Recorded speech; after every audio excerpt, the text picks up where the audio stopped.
Hello.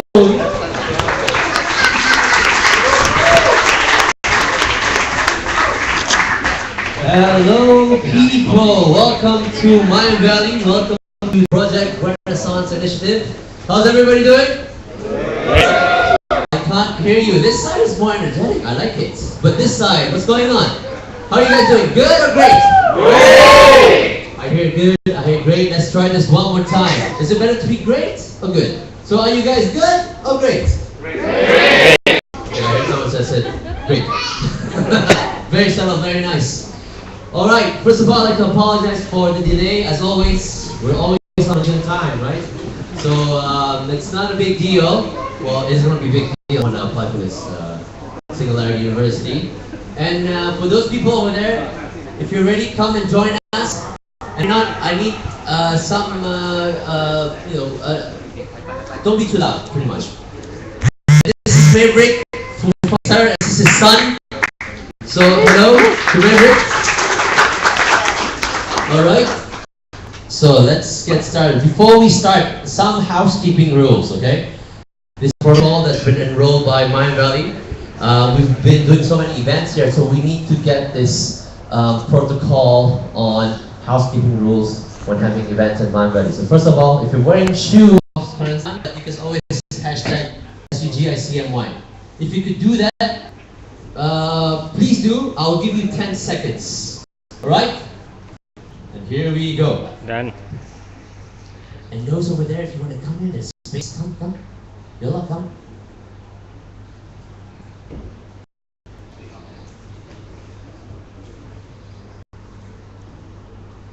Okie dokie.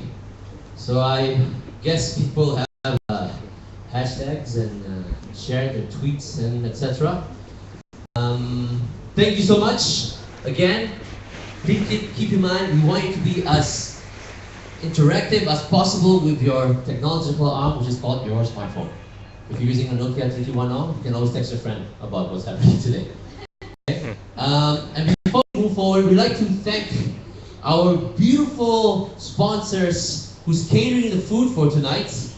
First of all, it's Sweet Therapy. You are providing beautiful cakes. We all know sweet treats can be therapeutic. And thank you for your beautiful cookies. Did you guys try some of the cookies? Or cakes? Yes? Cake? Okay. Well, if you make sure you like their page, because this, in return, we like to get their words out there, and at the same time, we also have another caterer for tonight, and we thank them for sponsoring us. It's Delicious Detox Delivery. They deliver pizza. Hey, they're happy. Okay. Like a big hand to these guys over there, man.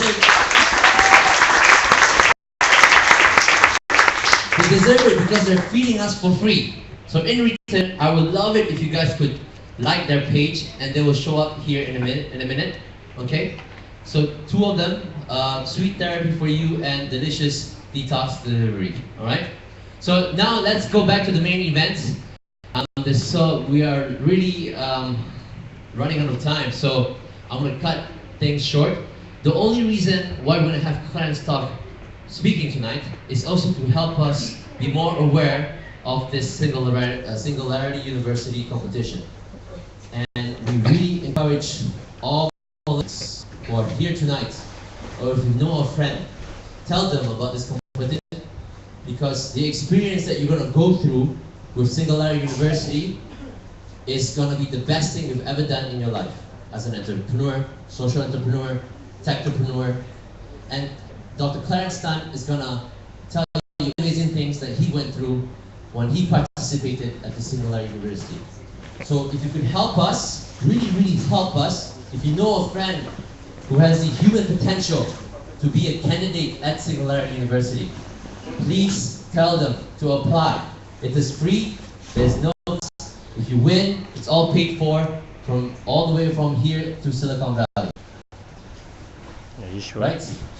So without further ado, let's bring on our main event, the main man for today, Mr. Dr. Clarence Tan, everybody.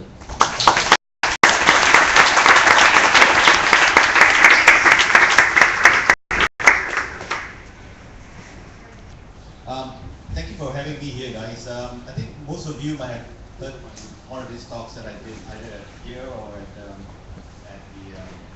TEDx Youth, or TEDx class. So I do beg your patience when I go through some of these slides. You might have seen it before. I've added some new stuff.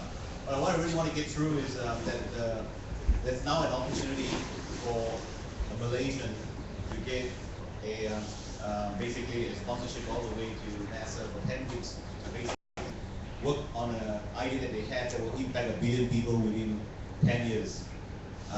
So I really hope that you guys will take part in this competition.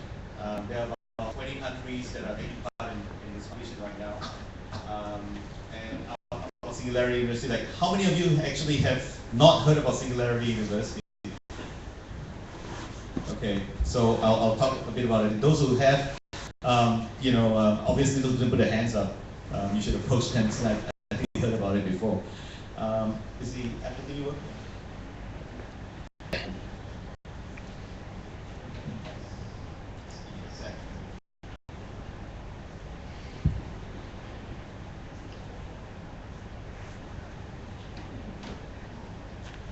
Okay. All right, so I was lucky enough to go to Singularity University 3 years ago. And essentially, I'm currently the regional ambassador for Singularity University for Asia Pacific. And I would like to thank the sponsors, obviously. My friend, Mr. Ayo Bali, where are you? Oh, there he is. Without his generosity and his wide generosity, we would not have been able to get this competition going out here and send one Malaysian to the program. There are no other Malaysian in the program for 5 years. I'm the only Malaysian, and it's lonely. So if you guys can help me and come back and do some amazing stuff, that would be great. And also, obviously, Mind Valley, Vision, and Wuhan, and the team, and Arun, and Zikri. It's amazing to get this thing going. So anyway, without any further ado, let me talk about Singularity. Okay, you're going to notice that I'm in a lot of these pictures.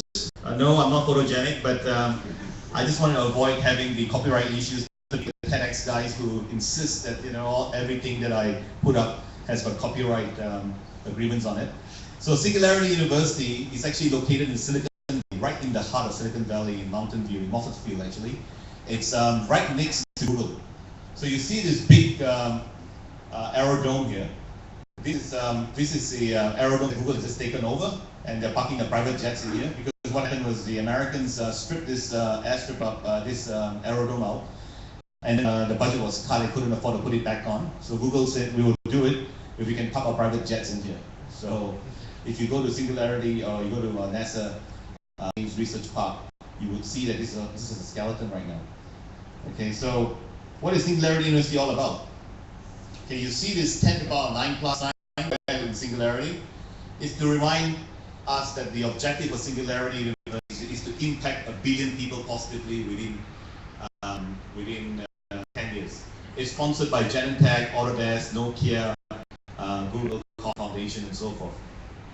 So anyway, Singularity University's mission is to educate, inspire, and empower leaders from around the world. Every year, they take 80 people from around the world, from about 35 to 38 countries, teach them all the latest exponential technology. I'll talk about more about this. And use ideas to help create a project that will impact the life of 1 billion people. So, a bit of history of Singularity University, about 5 years old now. It was founded by these two people, Ray Kurzweil and Peter Tan. If you don't know who Ray Kurzweil is a prolific inventor. When he was 17 years old, he wrote the first computer-generated music.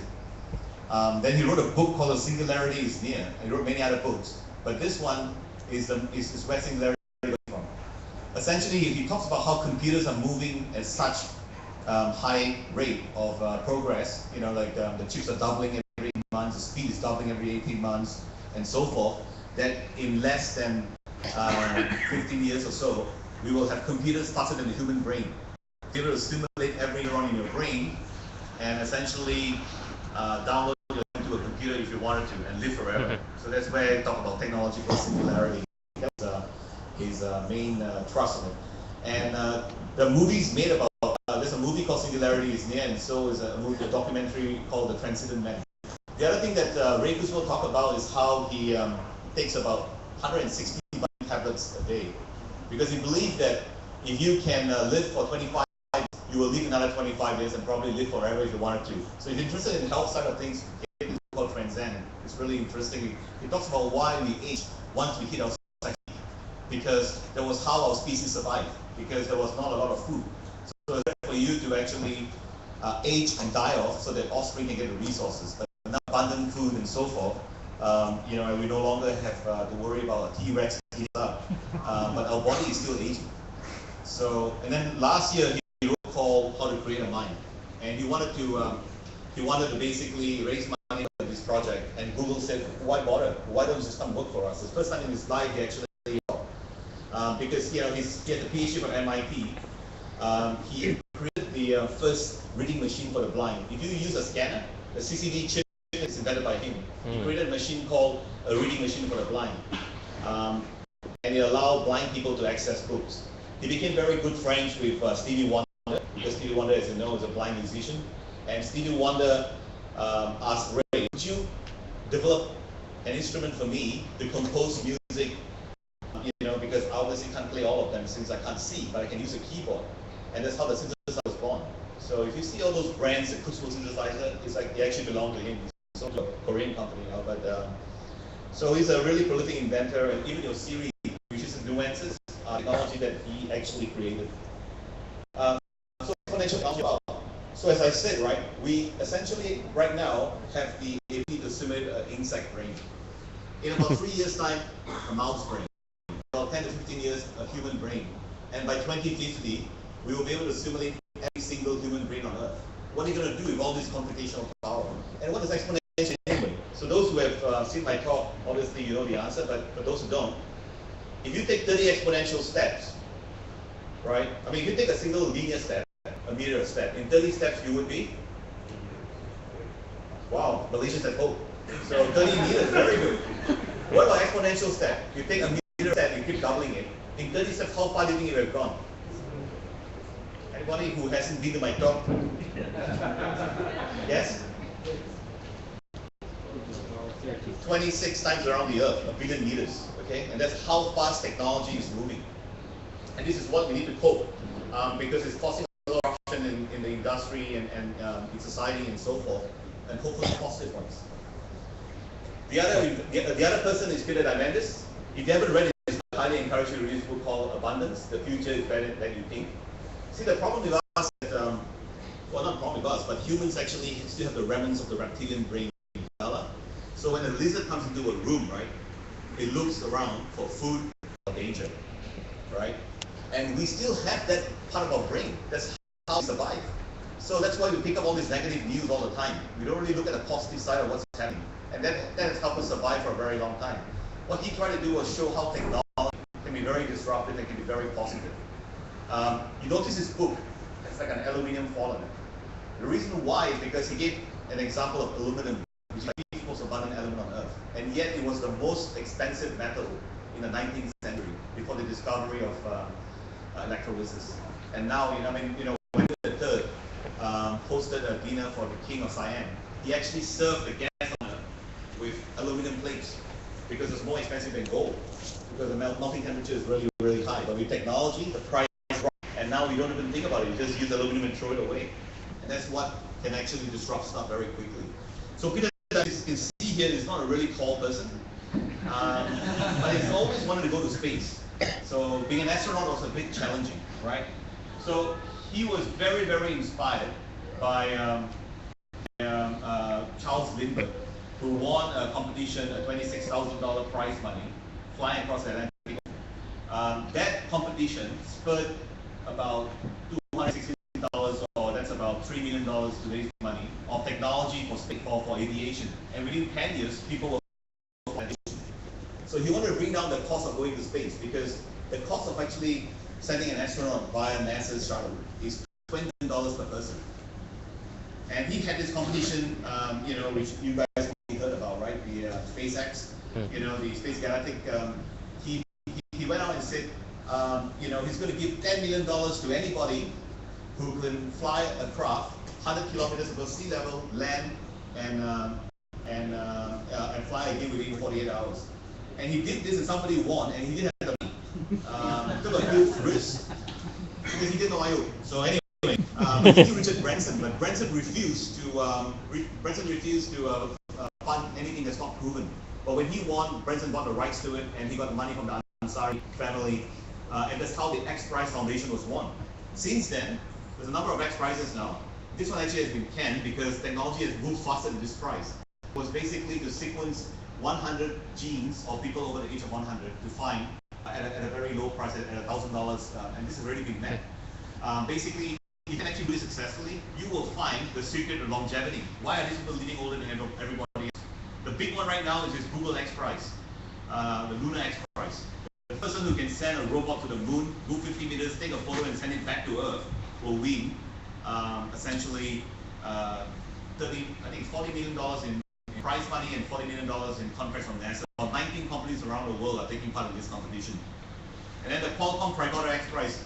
Any Star Trek fans here? Cool. So you know what a tricorder is, right? So essentially it's a device, a mobile device, that can better diagnose people than your doctor.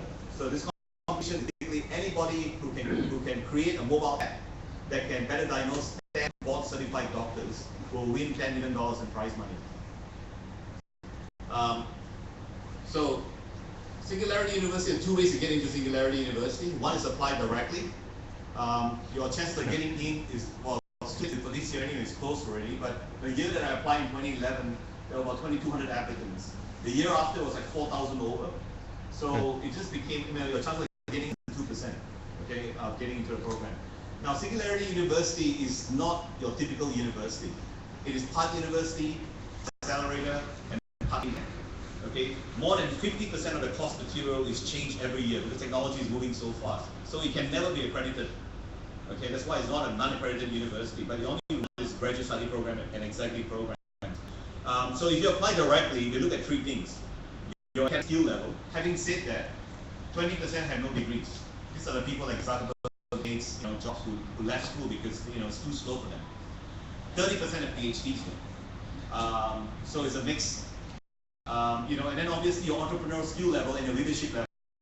And that's why I always tell Malaysians have a big asset here, right? You're going to have people from 35 to 30 countries. We are so multicultural. We can already speak multi-languages. We have no issue dealing with people from all walks of life. So we had a big advantage over it. So I don't understand why there are no other Malaysians in the program.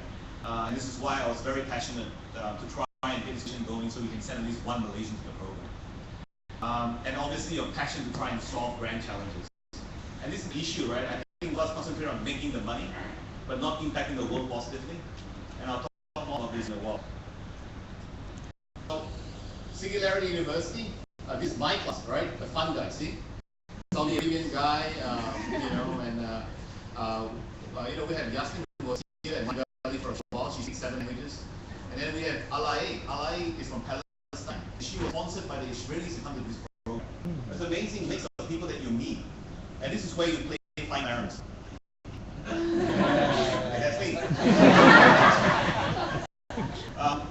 So anyway, the program is 10 weeks long. You essentially get taught by all the people that you only see on TED Talks. Seriously, people like Steve Wozniak, Stephen Hawkins. Aubrey de Grey, you know him? Yeah, he's a cool guy. And then you have workshops. You go and visit Google. You visit Facebook. You do a backstage tour of NASA. Things that, even if you have the money, you won't be able to get in. And then your final 3 to 5 weeks, you have to work on a project with your fellow classmates who are some of the most brilliant people you'll ever meet, to work on a project that will impact the life of 1 billion people in some of these areas. Global health, water, energy, environment, food, education, security, poverty, and even space. So you work on these project areas. Okay, how can it impact 1 billion people? So the competition in Malaysia is to impact 1 million people within 5 years, and then you go over there and you work on a project that impact 1 billion people within 10 years. So they have graduate study program and executive programs. It's the only other way to get into Singularity. And the other is to enter the competition. And not every country in the world have competition going on. So we're very fortunate to have people like IO and Mind Valley to help us get this off the ground. And I I highly encourage you. I mean, it's only a 3-minute video that you're going to make a pitch on, and then we have a final pitching competition. The 5 finalists will pitch to the judges, and then the winner will go to Singularity for 10 weeks. It covers a room and board in Silicon Valley. I don't know whether you guys can look at the latest statistics. To live in San Francisco, the salary has to be at least $115,000 US. So you're living right in Silicon Valley itself, in NASA. So the speakers, right? You got some really, really cool speakers. Binder, right? The father of the internet. You got, as somebody just mentioned, Aubrey de Grey. He's the guy that talks about the 7 reasons why you age. And every one of those 7 reasons, we currently are working on a solution. We just need time. He talks the same thing as Ray. He says you can live for 30 years, you extend your life by another 30 years, and so on. As long as you don't get run out by a monorail. And do you guys know who Craig Venter is? If you don't, you really should look him up. This is one of the top prominent scientists in the world.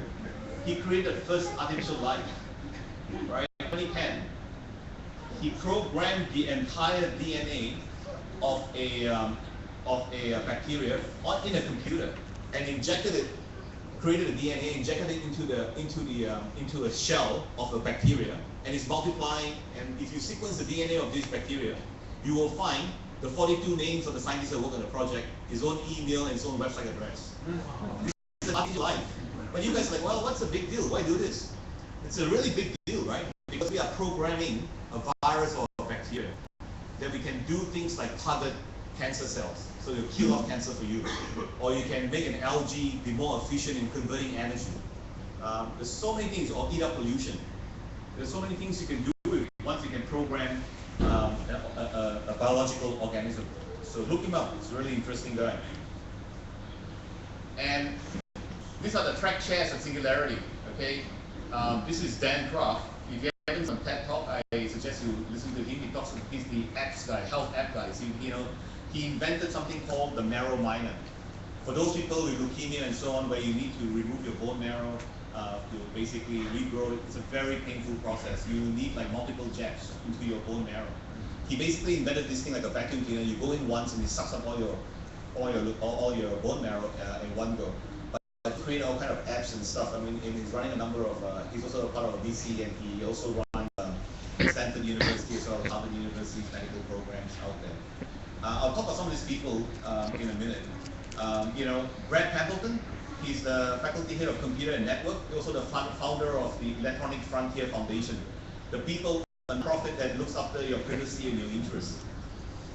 I was fortunate enough to listen to his lecture last month. If you are Singularity alumni, you get to watch every month the alumni, the executive program, and where they update you on all this data technology. He was talking about Bitcoin. Everybody know Bitcoin, right?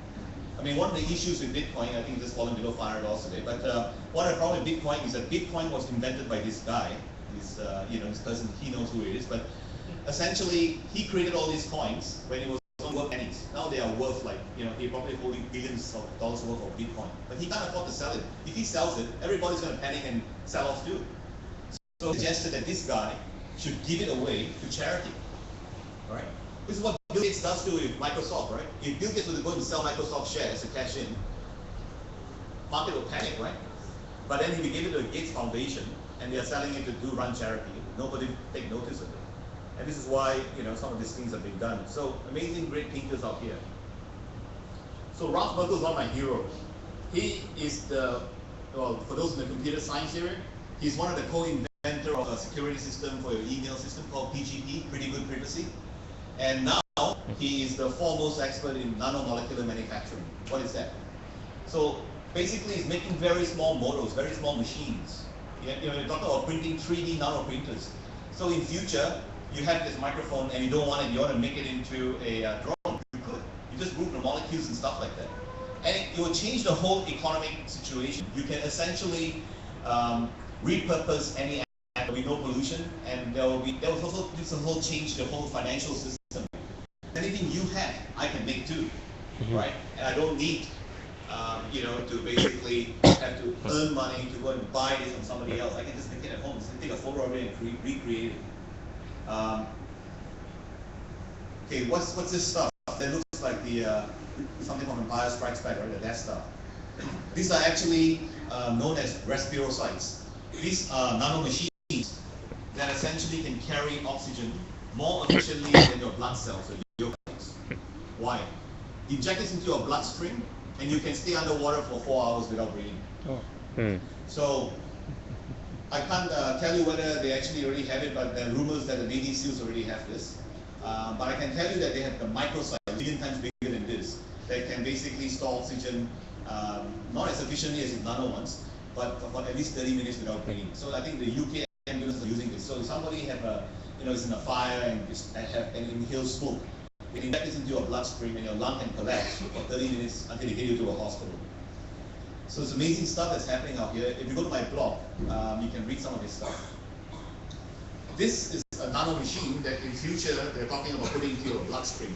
So instead of you having to go and do a blood checkup and see, whether you have any pathogen in your bloodstream or cancer cells, this thing will zap any cancer cells or any parasites or anything before it can harm you. So this is obviously further off, but these are things in the works. This is another one of my heroes. My area of expertise is actually in data mining and artificial neural networks. So this is guy, Andreas Wagen. He did his PhD at Stanford University, and he's a German guy in data mining. When he graduated his PhD in Stanford, he went to Amazon, and he's a chief data scientist for Amazon.com. He left that, he's back at Stanford now as a professor in social media, social data, media mining. So you notice his t-shirt?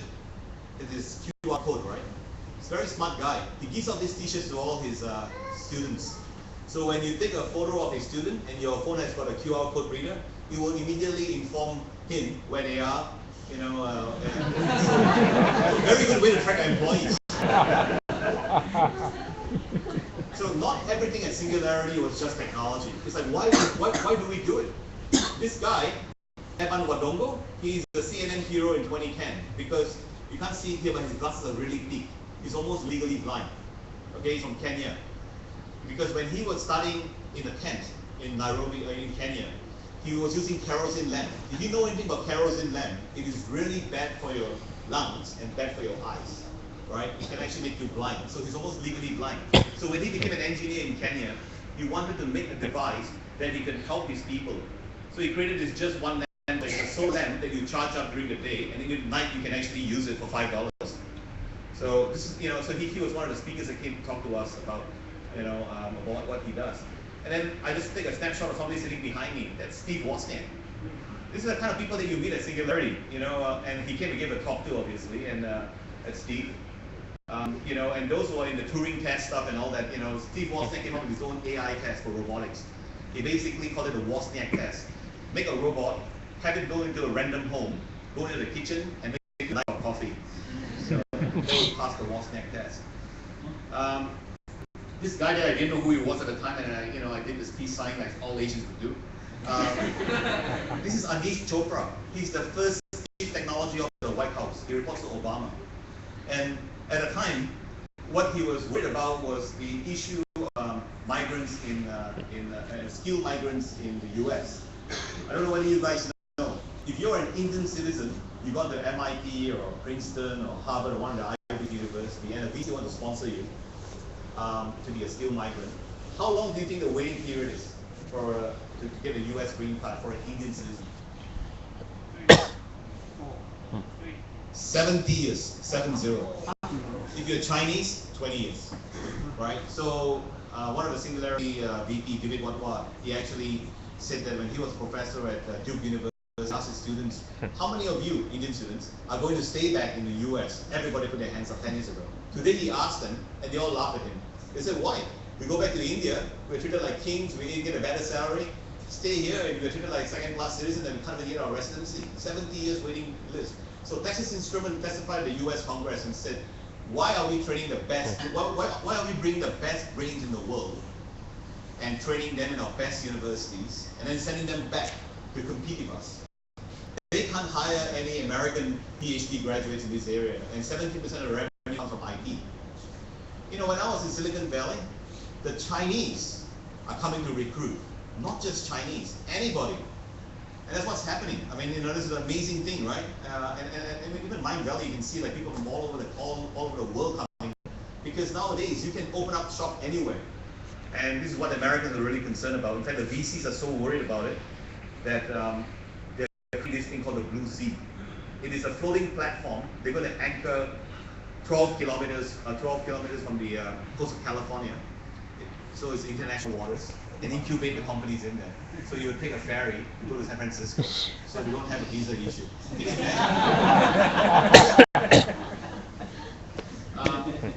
This is AstroTeller, okay?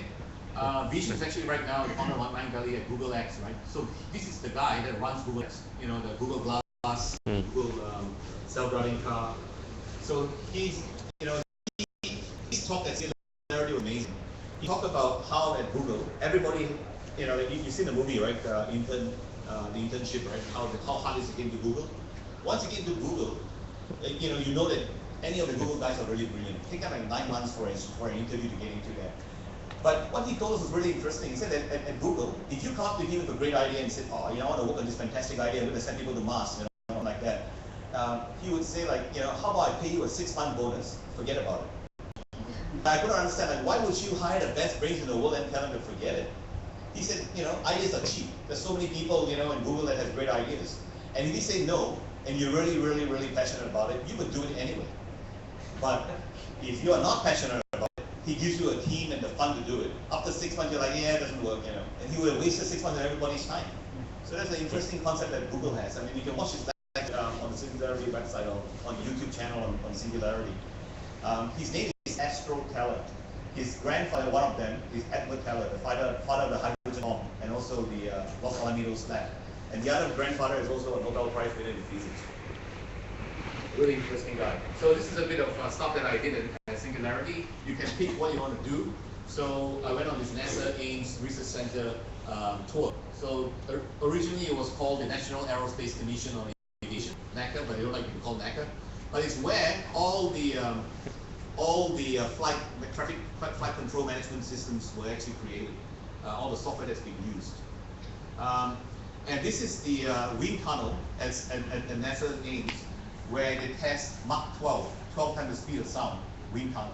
So you use crane to lift the planes and put it in there, and 12 times the speed of sound. I mean, it's amazing stuff out there. And as a geek, right? I know I'm not the gorgeous geek, but the geek, after all, it was amazing. They let you walk around at one of the fastest supercomputer in the world, plate supercomputer at NASA, right? So walk around, took photos of all these. It's all kinds of computers, and it's all the backup drives. But the US has got a budget cut, right? So unfortunately, they have not much power backup. So when the power goes out, only 10% of the machines will be running. But what can you do with it? You have this hyper wall. These are all screens. I think it's like, I can't remember. It's like 1, 2, 3, 4, 5, 6, 8 by 24, or something like that. So you can do simulation of helicopter. You can see this wind, the wind turbine flow of stuff. You can see the Antarctic and the Arctic. The wind, the whole weather patterns forming in real time, and then all the ocean currents in the world, in real time. This is what they use this technology for in NASA. So, and then obviously you can go play around the 747 flight simulator. They also have a space shuttle simulator, but you have to pass a test at Singularity. You only have 6 people go on the program. You actually have to go and go on a Microsoft flight simulator, and the 3-time astronaut faculty member Dan Barry will actually tune it so that there'll be something wrong with your plane and you still land safely. If you can do that, then you can go on the flight simulator. I don't think it really worked because my friend went in it and he crashed it, and it's actually broken for the next 2 weeks. And this is actually at the traffic control management 360-degree system, where you can see all the different flight simulator and stuff. And I took a photo of this because even then Qantas was grounded, And this is the U.S. Army Drone Research Center in NASA. And then I take photos too. It's amazing. It's not a small drone, but this one is a full-fledged helicopter they're converting into a drone. So this thing has been deployed in Afghanistan. It actually has a 50 gigapixel camera. So when you fly this up and you take a photo, you can zoom in into really tiny bits and see, do recon work. And then the moon for helium-free landing. Okay, so because they found water on the moon, so you can go to the moon with less energy come back with, because it's hydrogen now. But NASA said we can't live on the moon, right? They can't make the moon habitable. But they can make Mars habitable. They can terraform Mars and make it habitable. Because we know that in the long run, who knows, 10,000, a million, 10 million years, you know, an asteroid is going to hit Earth and it's going to wipe us out, right? So we got to get off this rock. And, you know, as Elon Musk said, you know, we are interplanetary species. And that's what we're working on. So, you know, they found that from water so they can make Mars livable. And there's a project going on right now. They're really selecting the astronauts to go to Mars by 2025. This is actually Netherlands. Good news is you can go to Mars, and you know, people like me will feel lighter there. The gravity is much lower. But it's a one-way ticket, okay? You can't come back because your bone structure will not be able to take it. And the other issue, obviously, is you know the Martians are there, and you know they're like.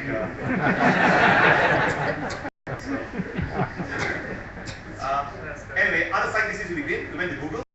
So these guys, right? These guys are the most pushy job at Google, right? What do you think they do? Security guard, right? Finding out gigs. I mean, like, how hard is that? You know, finding out this. But I love Google because you know they have this policy that you cannot be more than 150 feet from food and drinks, all free. Shark oysters every day if you wanted it. It's amazing. You know, and also I don't know whether you guys know, right?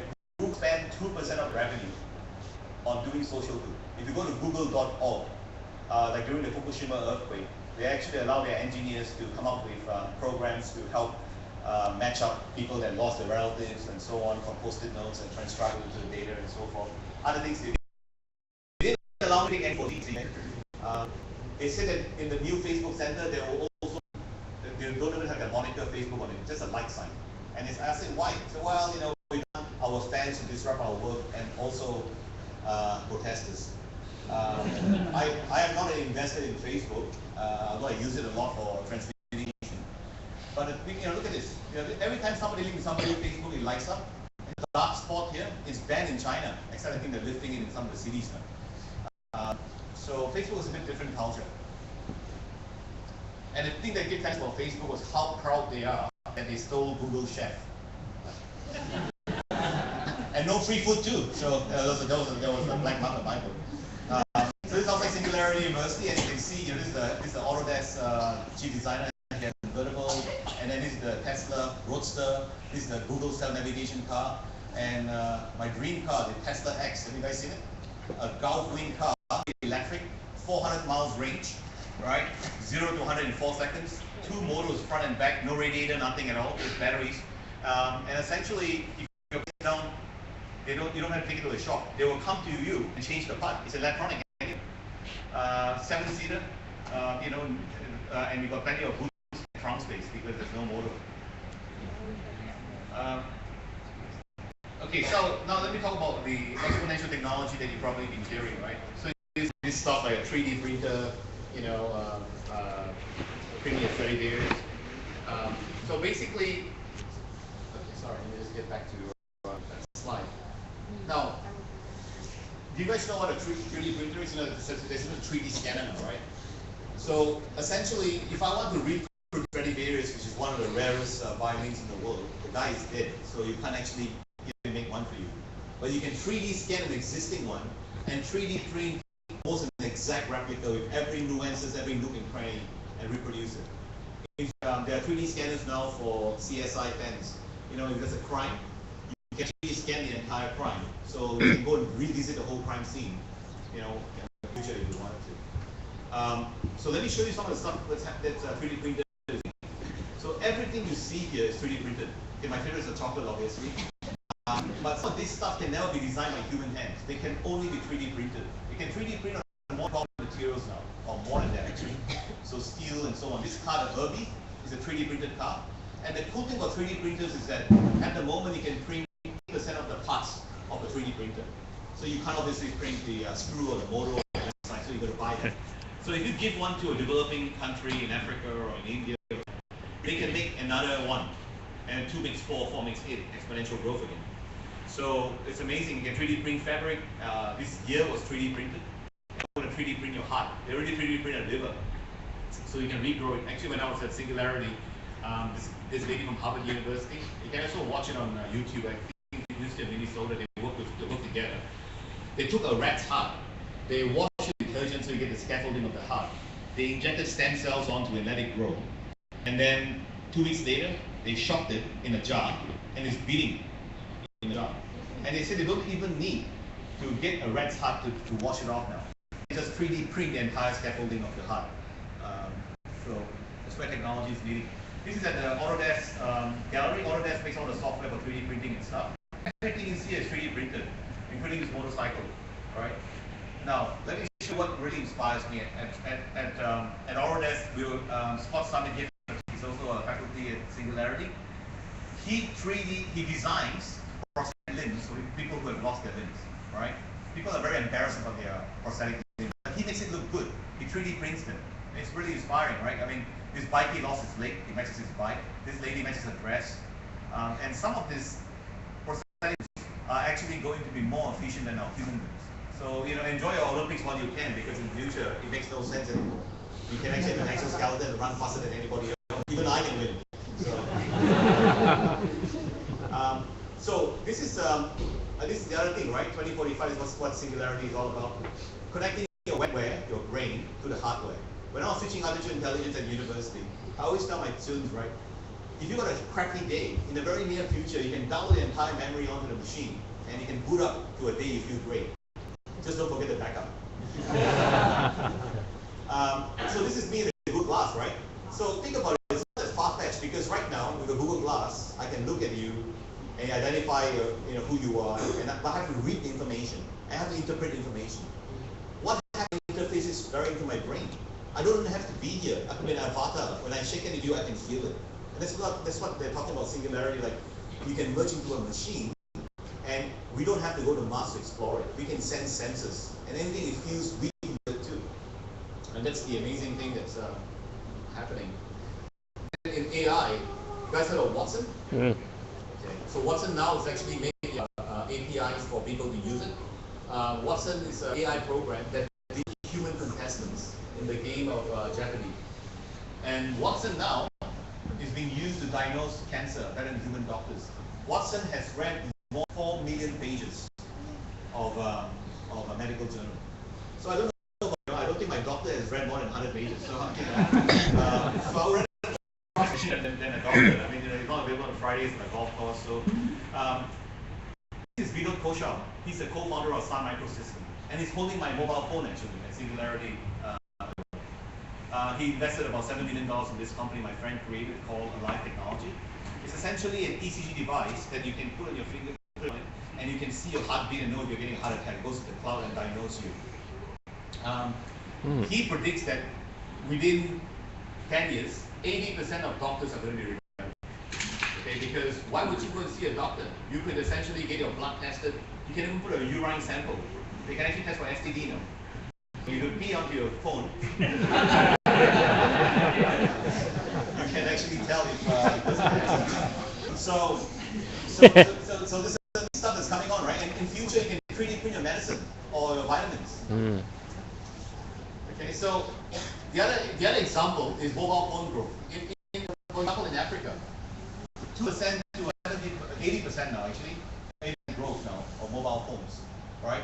I mean, like this picture says, a Maasai warrior today has access to more information than Bill Clinton did when he was in the United States.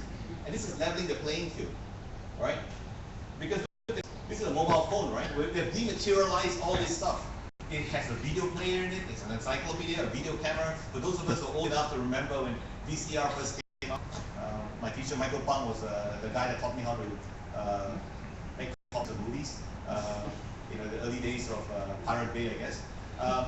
But basically look at all this stuff here, right? I mean, everything here you have in your hand is essentially a $900,000 value is reduced to less than $100 or $50 on a platform. This is leveling the playing field, right? You have 1 billion Africans and people in developing who can develop apps and do stuff that we have taken a while to get to. And obviously, you heard of Moore's law, how computer developed every 18 months, right? It's exponential growth. But look at this. And obviously you heard of data, right? Data growth, how the cloud and big data. What does that all mean? Well, from the start of time, from the first caveman writing and drawings, to Mozart, to today's Da Vinci Code, produce about 5 billion gigabytes of data. Okay. How long do you think it takes us to develop this amount of data today?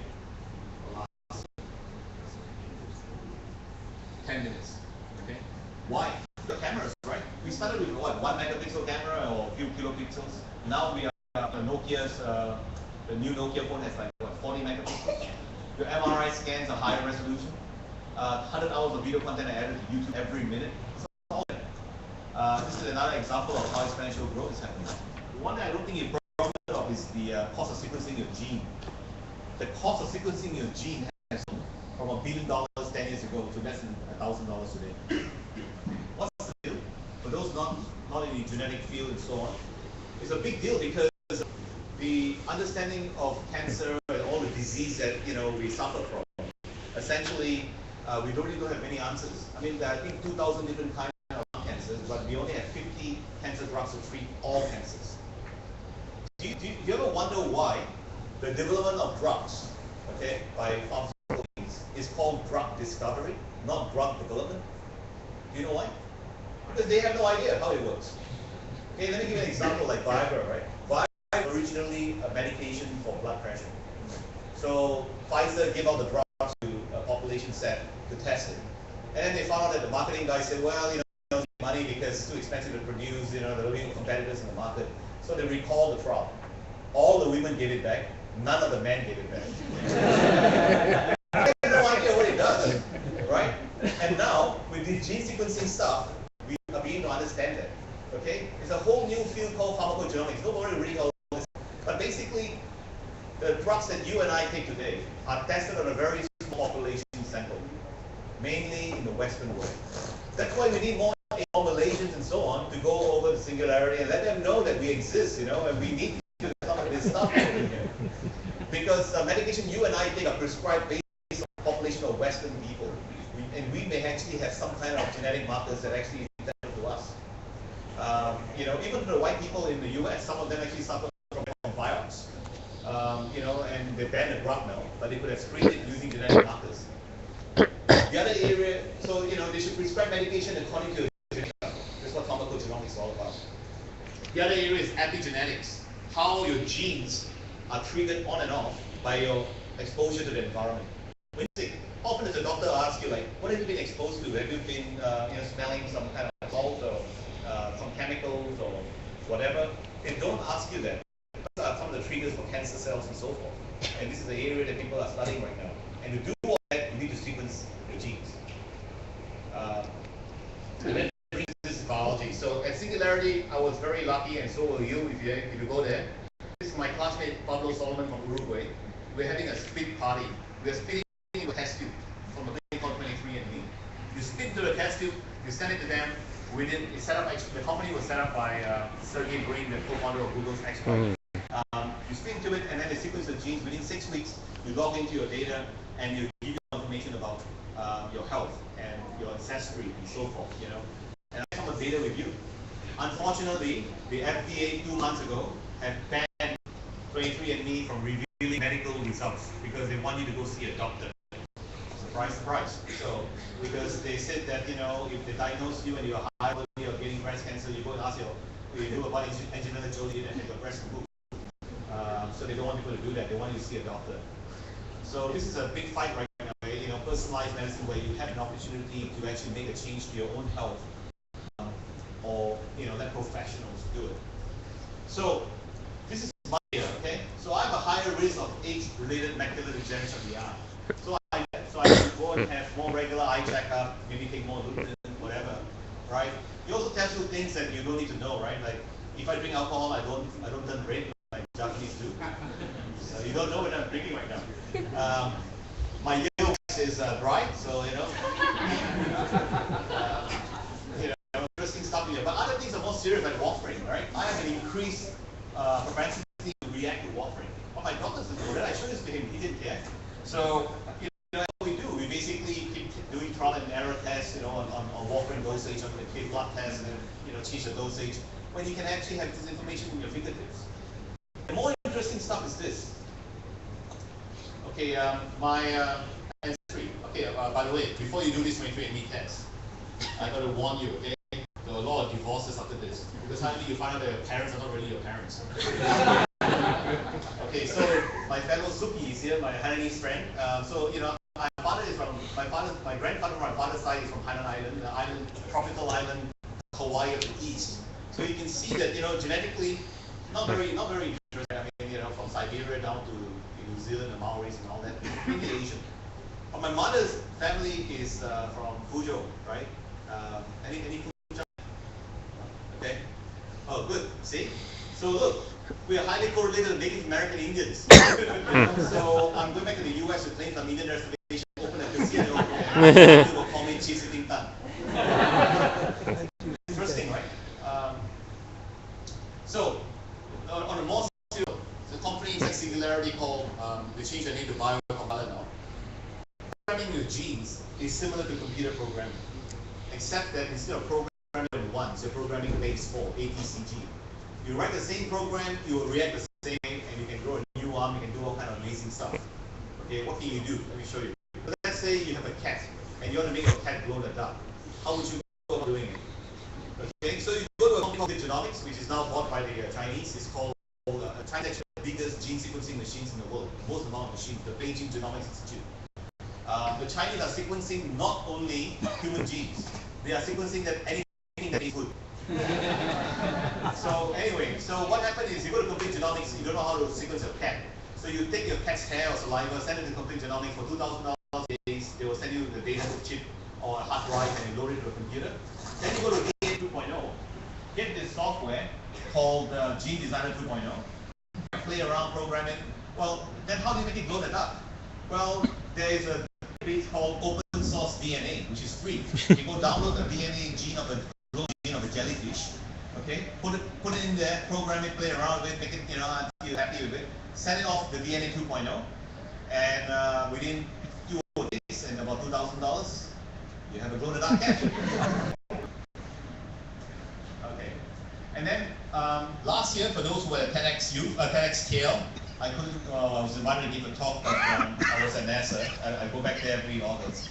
So my classmate had the fastest Kickstarter funded project. In 2 days they got $65, and they're making a glow-in-the-dark plant, right?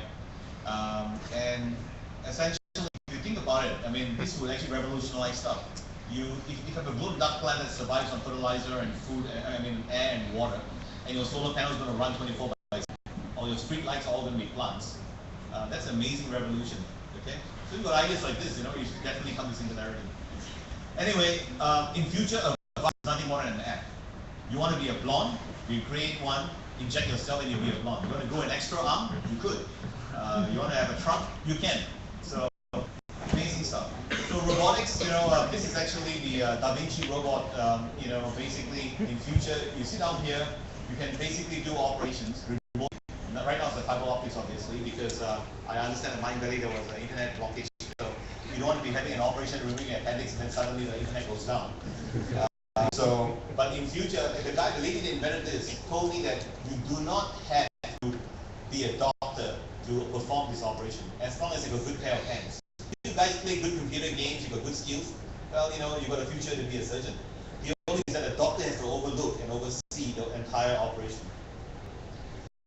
This is at the Widow Garage. This robot basically costs $400,000. Each arm costs $100,000. How heavy do you think this robot can carry? You can fold clothes, you can do all kind of stuff, but how heavy do you carry? Each arm is $100,000, 20 pounds, that's it. The reason it's expensive is it's very safe. Okay, so it will not harm you and it will not hurt you. And this is the cool thing now, the telepresent robot. I think Vision posted yesterday that he's going to buy a few of this and bring it to Mind Valley. So this is my original project, actually, telepresent robot. So a lot of singular guys said that when they go to a party as a telepresent robot, they need more than going as a human. We built this one because I met this was his wife gave birth to a pair of twins, so he couldn't come from LA, so we created this out of iRoomba robot, a broomstick pole, and an iPad for $600. This is Phil Ross. If you don't know who Phil Ross is, he's the guy that was part of the Avatar. He founded Second Life. Second Life, the whole virtual world. So he's working on a new project, and you heard it here first. Reality. Basically, he's creating this new world that is so accurate because the computation power now is that when you actually behave like an avatar, your facial expression expression will be expressed by your avatar. So why? Well, I don't know whether you guys know much about robotics, but if you work in the robotics field, Uncanny we're not valley. afraid of the industrial robot because no, it's a robot, right? Humanoid robot is fine too, a staff and so on. But if you make like a something that looks dead or like looks like a real robot, doesn't express itself like a real robot, we get scared. It's called the uncanny valley. So what they're doing is trying to make this AI robots that able to express micro expression, so your facial expression and all that can be reflected by the robot. And for those of you interested, there's a company called Beyond Verbal. They have a software app called Moody's. You download that app, it detects the nuances of your voice and know how you're feeling, whether you're anxious, whether you're secure. For those who are dating, for those who are negotiating, very useful app, free right now. So you should go get it. So in future they will use things like that to measure the reaction to human-robot interaction. So this is the other thing that's coming obviously is stealth navigation cars. This is the one, they use something called LiDAR. This laser to detect where everybody is. So when we look at our plan, right, in future, like instead of building models or high-speed train, this is within 5 to 10 years, okay? You never need a human to drive a car again. You need a car, you just call it.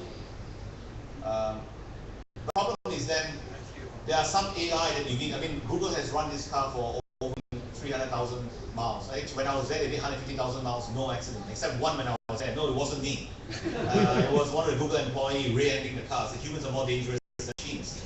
The problem is what happened if these are new areas that you guys got to work on. It's something like if you are driving on a single lane road and a bus is coming towards you, a self-navigation car, what will the car do? Will it ram the bus or will it kill you and run off the bridge like this? So this is something that work on. If humans are able to react faster by understanding the situation, but will the rules that we provide the machines be able to do that?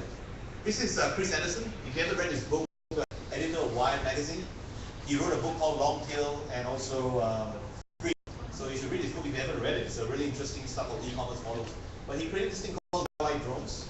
Essentially, his daughter was very bored, so 9-year-old daughter. So for less than $1,000, he created this drone that you can build yourself. And he's talking about how the whole new economy is creating an existing product with 90% of the feature of the existing product at 10% of the price. So, and then you have seen already Amazon Prime, and this will not happen for at least 2025. It's one of the issues, right? I mean, if the drone costs more than the product inside there, people will just steal the drone, right? And also the other issue is this is very useful for high density areas. For houses, big block of lands like in Australia maybe, but all that, it's going to be very difficult for you to find places like that, and also regulatory issues. So, I mean, if this thing falls in your head, the book falls in your head. I mean, with all these drones happening, there's a new company that came out with something called Drone Shield. So it has got a detector that can sense the sound of the drone at very high pitch and essentially warn you so you can go into your house and close all your curtains and windows so that you can't be spied. Gamification. Okay, this is not like my son playing computer games, right? Like most of you guys, listening to music, doing multiple stuff at once, right? The problem is, like, why do you like to play games? Anybody? Entertainment. Because we humans love to solve problems by nature. In a game, we know there's an answer, and we get the answer almost instantaneously, right? And how can you harness this need, of games to a real-world problem? I'm trying to give you ideas here. So when you take part in a competition, somebody say that she or he don't have an idea. So this guy came up with an idea, right? This guy from New York, and they implemented it at Schiphol Airport in Amsterdam. It's basically a sticker of a fly, the urinal in the men's room. It created 80% cleaner urinals, no instruction manual, and somehow men like to aim and shoot stuff. Very simple solution, right? So you see, if you enter this idea, you could have won. Okay, what about speeding? I mean, what's it called? The AES enforcement system. You always find people, right, for breaking the law, rewarding them. So this guy came up with this brilliant idea. Every time you speed, you get right, you get fined. But the money goes to a jackpot. Every time you don't speed, you get a lucky draw at the jackpot. Right? So now 22% of people actually stop speeding because they want to win the lottery. I think in Malaysia it'll be like 50 or 100%, right? So why do you do that? This is another idea for you, see? I think I would have won this competition. So at Singularity University a year before me did. This is an amazing one. This guy is a doctor at WHO, and when he finished the program, he wanted to find a way that he could basically help people with malaria. You know, malaria killed hundreds of thousands, right? Despite the millions of dollars being spent, billions of dollars being spent, people still dying. So he went to Africa and to India to find out what the bottleneck was. The bottleneck is essentially when you take a blood sample of a person with suspected malaria, you have to count the number of pathogens in the bloodstream so you know what amount of drugs or dosage you need to give the person. It takes 20 minutes to do each, to basically count each slide. So he uploaded the entire data onto the cloud and made it into a game. Every time you shoot a parasite, you're helping him count. So instead of playing flat Candy Crush, you know, or any of the other games, you know, Angry Birds, why don't you play malaria.org and save a life? They save over 10,000 lives now. Old Date, I think you guys heard about this one. It's basically a game that was developed in the University of Washington. They're trying to find a way to fold protein so they can actually kill the HIV virus. The amazing thing about this is that they spent 18 months and $12 million and the computers couldn't figure it out. The folding protein is like Rubik's Cube. Humans are very good at doing it, but computers are not. So something a great idea being to a game, teach them how to play, and then see who's the best top scorer. The best protein folder in the world is not a graduate, is not even a medical scientist, actually a personal assistant in London. Technology has enabled a common person with the ability to fold protein to maybe find a cure for HIV. That's the amazing thing you can do with technology. It's an enabler. This just came out last week. This is from the National Cancer Institute in the UK. So essentially, you play to help them map the genes for cancer, for breast cancer. It's like a space game, but actually, you know, if you have to navigate and collect, I think a treasure or something, you're actually helping them count the mutant genes in the breast cancer slide. And the project that I work on, I'll use an example of projects that people have worked on. So I work on a project called Corruption Tracker. Okay, essentially, I'm trying to give a voice to people who don't have a voice in the act of corruption. If you give money to somebody and you got it, you're obviously not going to report it, right? Unless you're in India, you have a website called I Pay the Bribe. You're pissed off that you pay the bribe. So, but the money obviously not going to say anything. But I'm more concerned with this project with people who can't afford to pay the bribe. Because you want to get a driving license so you can get a better job. But you want to pay the bribe so you can't move up the social strata that you're stuck in. So we are trying to give a voice to people who don't have a voice. And I spoke on the same stage as Vinod Koshal and Reed on LinkedIn. This is the kind of opportunity you have, the visibility you have. You can go search for the video if you like. And this is my classmate Hila Mashal from Israel. He developed a backpack that allows people to, in the developing world, a 14-kilo backpack to power a whole family home using solar panels. Using heat and solar panels, concentrated solar panels. So this was a project that I worked on. You see corruption, you report it, SMS, and email it, remap it, and you report it. It got very dangerous for me. I was a team leader, and essentially I put a link to my Facebook link because I was talking about China and the corruption there, and a Facebook link about an anti-corruption official in China found stabbed times.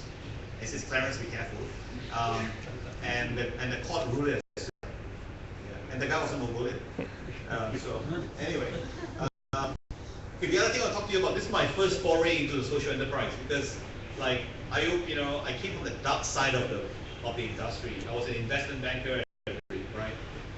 So for me, an NGO was like, hey, what are we doing, But fortunately for me, my one American classmate, Darlene Dan, she is the business development manager for Ashoka Foundation in Washington, D.C. They give $100,000 to anybody in the world that's going to be the future Gandhi. So she taught me everything I know about social enterprise, right? She told me on one hand, you have a NGO, which depends on donation for survival. On the other hand, you have a corporation. Any accountants in the audience? What is the major objective of a corporation? Maximize shareholders' profit, right? But it's not sustainable either. So if you're given the choice of moving everybody out of this settlement, kill animals, as long as it's legal, you will have because to maximize shareholders' profit. So it's not sustainable either. So there's something that's emerging called a social enterprise, where your first objective is to have a positive impact, net impact on society, and your second objective is to be profitable, so you're sustainable. And that actually dictates my investment view on So this is something you should actually look at. Singularity University started as a non-profit. You're also not sustainable because as a non-profit, you are not able to invest in companies, take equity in companies, and give advice. So, and Singularity didn't want to become a corporation because then you have to maximize shareholders' profit. So the good news is there's something called a benefits corporation, a B Corp now, in Canada. So Singularity University is now what's known as a benefit corporation. A benefit corporation, the objective is essentially to what objective your constitution of the company says that you do. So in Singularity case, using exponential technology to impact the world positively. So some of the projects at Singularity is my class from Internet project. They are creating what's known as like a Pony Express for delivering medication and drugs to people in a third world country where there are no roads. So it's a drone that carries about 10 pounds of goods. It lands and then transferred to another drone which flies off then to the homes of people that don't have roads. So they deployed Haiti quite successfully. What really inspired me was a year after me, a Indonesian girl won a competition in Indonesia. She went over to Singularity. In 3 weeks, she worked with 2 Israeli guys at MIT and Harvard. One's a medical doctor, the other's an engineer. And they developed this product called a Medic Sensation. It allowed women to check their own breast for lumps. Because if you think about it, in a third world country where there are no roads, no power, how are you going to bring a breast screening clinic into it? So this one, you can take an SD card, mail it off, and then the doctor can actually examine the lumps that are growing out. But the point of this matter is that this Indonesian girl would never have the opportunity to work with Israeli guys, except at Singularity. And actually, they set up the company in Chile. Because obviously initial. So, and Chile actually is not an interesting story, but essentially, look up Startup Chile. The Chilean government is giving $40,000 from people in the world with great ideas. And essentially, the only proviso is stay in Chile for 6 months. After that, you can go back. He's running for 5 years, and Singularity, the guys are advising them. Because Chile is a bit like Australia and other countries with a lot of minerals. And one of the least corrupted countries. They want to diversify and create innovation. They want to build a technology, like Sabajaya and so on. But the Singularity guy said, building do not make innovation. It's people. You want the best brains of the world. So instead of building buildings, why don't you bring people? Because when people like yourself, right, who are here listening to me, when you go to Chile, you're not going to sit around and do nothing. You're going to organize yourself and have a hackathon or startup weekend or meet up and create innovative stuff, and it rubs on the locals. And so it's been going on for 5 years now. Okay, this is a very recent project. This last year. It's called Blue Box. The Singularity team for this project hacked a Blu-ray player. You put a drop of your blood on a special Blu-ray, and it will scan it and tell you whether you have HIV or what your blood pathology test is. You don't need to go and send it to a lab. You can do it all from because the laser is actually reading your blood data. This is a team that I really like called Aki. They created this product. It's how many of you hate brushing your teeth? These guys, right? They'll 3D scan your mouth, and they'll 3D print this special like a mouth guard with ultrasonic sensors in it, ultrasonic generators in it, emitters. So you put it into your mouth, and within 30 seconds, 20 seconds, it will be clean. I think it's a great product. I've never heard of an ultrasonic toothbrush. I mean, I'm not talking about sonic. Ultrasonic, they're using like before you clean your watch and your jewelry. I actually bought one from the US. It's amazing. You don't have to brush, just put it on, and it create micro bubbles and feed your teeth. This guy from Bulgaria won the competition, and then Singularity convinced his classmates to work on this project. He's trying to save bees to save people. Bees are dying, right? And if bees die off, we will actually have problems with food because they pollinate stuff and all that. One of the reasons they're dying is because they've been exposed to fungicide. So these guys created a smart hive. When a bee comes in, it will detect if the bee has been contaminated. It shuts the door on the bee so it can't go in. It's like a toad. So anyway, if the hive has been contaminated, the whole hive will actually shut down. And these are companies inside Singularity. Livestock was a project that some Singularity guys worked on last year, and Modern Meadow is a company in there, started by 2 guys. The TED speaker, Andrea Focus.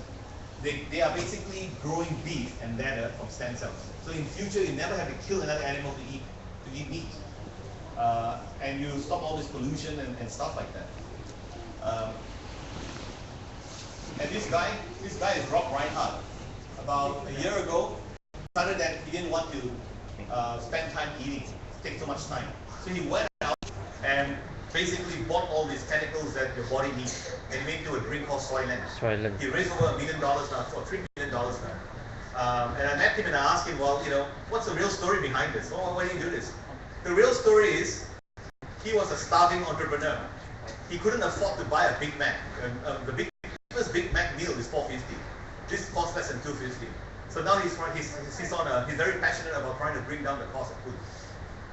Very interesting. Anyway, this is basically a of jobs and so on. The days of you getting a great degree, study good results, go to a great university, and your job is guaranteed forever is gone. Okay? If a machine or a robot can replace you, you will be replaced. But there's hope behind it, right? We can work with the robots to be more productive. You can listen to something Brooke and so on, where he talks about librarians. When computers first came out, everybody thought librarians are all going to be laid off, right? But they actually more librarians because the librarians are more efficient and their salary went up higher than anybody else because they can do more interesting things, find information for you more efficiently.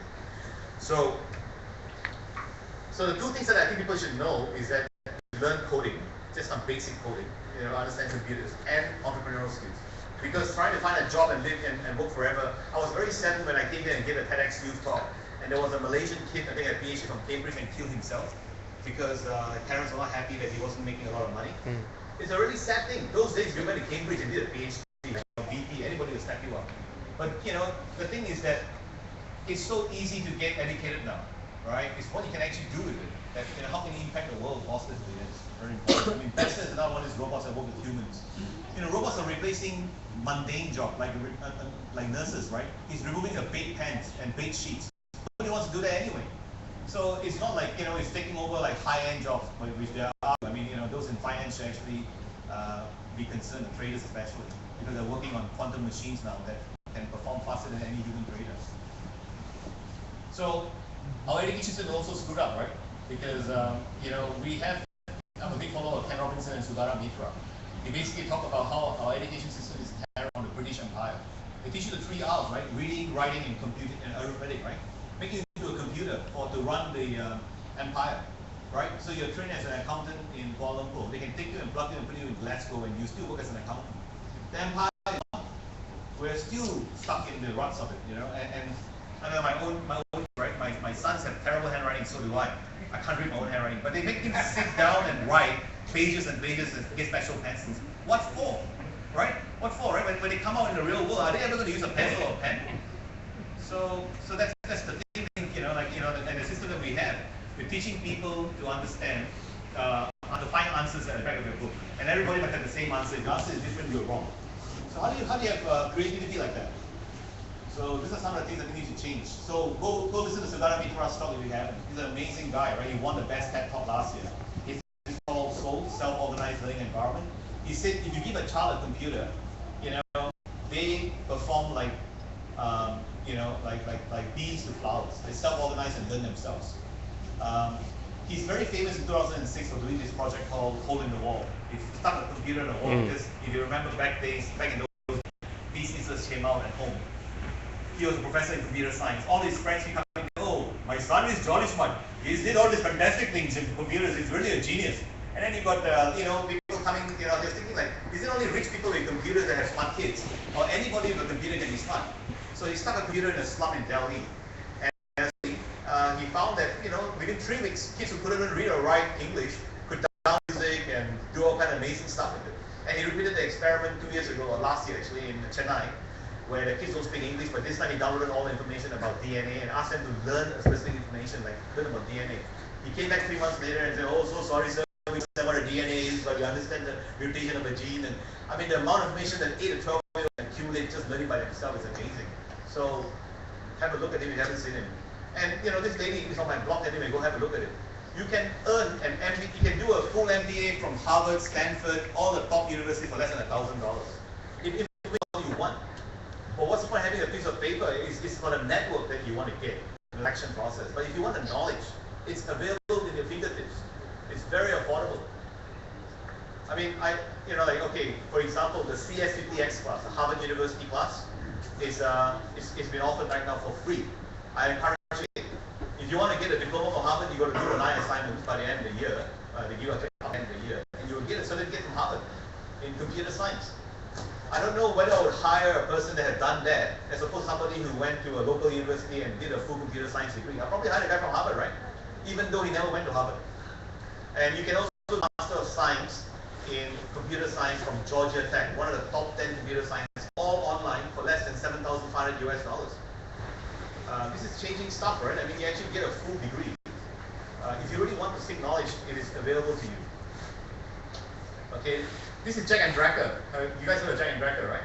The old kid that won the Intel Prize. He was very, very motivated to try and find an early action for pancreatic cancer because his father best friend passed away within 3 months of diagnostics. Because the technology for diagnosing pancreatic cancer is very primitive. It's 30 years old. In his own words, to find a quick pancreatic cancer test is like finding a needle in the haystack, where the haystack has all kind of needles that are the same shape. He wrote to 200 professors at Johns Hopkins University. He lived in Maryland.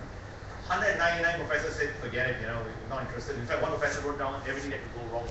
Only one professor said, come in and talk to my PhD student. He worked there, I think, for like 12 or 18 months, I can't remember now. And he actually managed to create a pancreatic cancer test that is 20,000 times cheaper and I think 129 faster than anything in existence. 15-year-old kid can do it, right? So you guys, I'm sure, can do better things than that. So just to wrap up, talk about technology changes, the things that you can do. Singularity gives you the chance, a platform for you to have global visibility. Okay, because the sponsor of Singularity is Google, Genentech, Autodesk, and so forth. Parting word from Sir Greg Green at Singularity. He said, are you working on something that can change the world? Yes or no? If your answer is no, then why are you doing it? And this is where you actually have the chance to do it. And you guys now actually have a chance to take part and hopefully win and make a big change in the world. Right? So this is me, right? If I can do it, I'm from Klang, okay? And last South Klang, right? And I was a state swimmer. I know you don't believe it. And I entered a Singularity University, and this is the Zen Camp, right? Last year I managed to get funding in Australia to send one Australian to the program. And guess what? His father is from Klang. So Singularity University has got something to be proud of, even though he's from Australia. So his project was, okay, let me give you an example. His project that won last year was, you see, it doesn't have something brilliant. It was a carpooling project. Everybody knows carpooling is great, but nobody does it. Why? It's hard, right? You gotta find the right person, traveling the right place, the right time. This guy came up with a very simple idea. How's exponential technology? Okay, he used sensors, mobile phones. Create an app, turn on, drive to work like you would every day. It will know what time you leave, where you go, and so on.